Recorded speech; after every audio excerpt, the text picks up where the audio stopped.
मैं रामलला के दर्शन करने आया था और कल दर्शन किए हैं। दूसरा,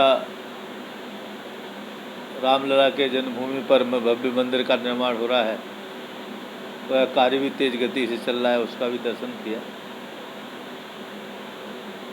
और आए थे तो इसलिए आपसे भी मिलना हो जाए।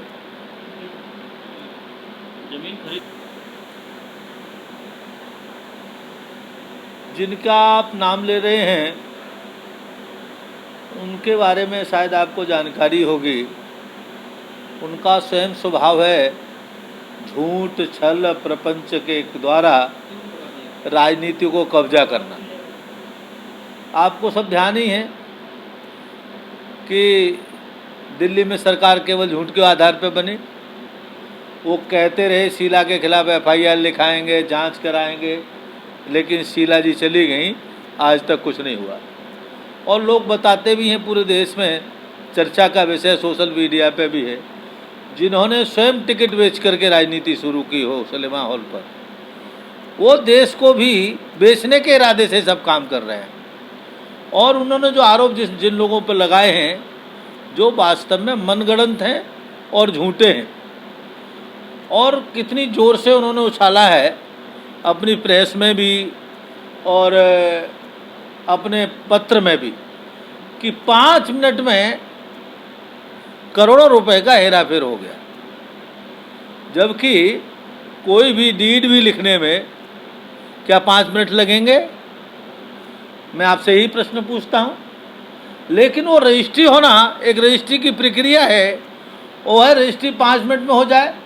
ये असंभव पूर्णतः झूठ है और झूठ का पुलिंदा बनाकर वो उत्तर प्रदेश की राजनीति में हावी होना चाहते हैं। और उनका जो मुख्य मकसद है, इनके जो ये लोग हैं, ये गैंग है, ये हिंदू विरोधी गैंग है और राम विरोधी गैंग है, जिन्होंने कभी भगवान श्री राम के मंदिर के लिए 1 पैसा नहीं दिया और वो झूठा गबन का आरोप लगा रहे हैं, मनगढ़ंत आरोप लगा रहे हैं।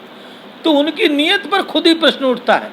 तीसरी बात में, अभी मैंने आपका जो उनकी FIR की कॉपी पढ़ी है, उसमें आश्चर्यजनक बात यह है कि पुराने एग्रीमेंट का जिक्र ही नहीं है, तारीखों का जिक्र नहीं है, जिसका पहले 3 एग्रीमेंट हो चुके हैं। आप कल्पना करिए, जिसका 2011 में एग्रीमेंट हुआ हो, 14 में एग्रीमेंट हुआ हो, 19 में एग्रीमेंट हुआ हो, उन तारीखों का बिल्कुल जिक्र नहीं, छिपाया गया है।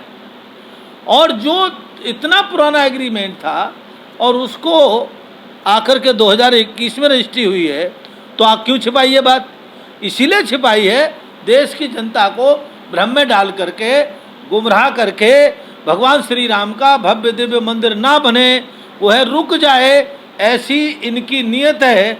मैं सभी देशवासियों से आग्रह और निवेदन करूंगा कि ऐसे लोगों के बहकाए में बिल्कुल ना आए, कतई ना आए, क्योंकि ये लोग केवल उत्तर प्रदेश को जलाना चाहते हैं, उत्तर प्रदेश में आग फैलाना चाहते हैं, उत्तर प्रदेश में दंगा कराना चाहते हैं। और मैं तो ये कहूँगा कि संजय सिंह को उत्तर प्रदेश में घुसने पर रोक लगानी चाहिए सरकार को।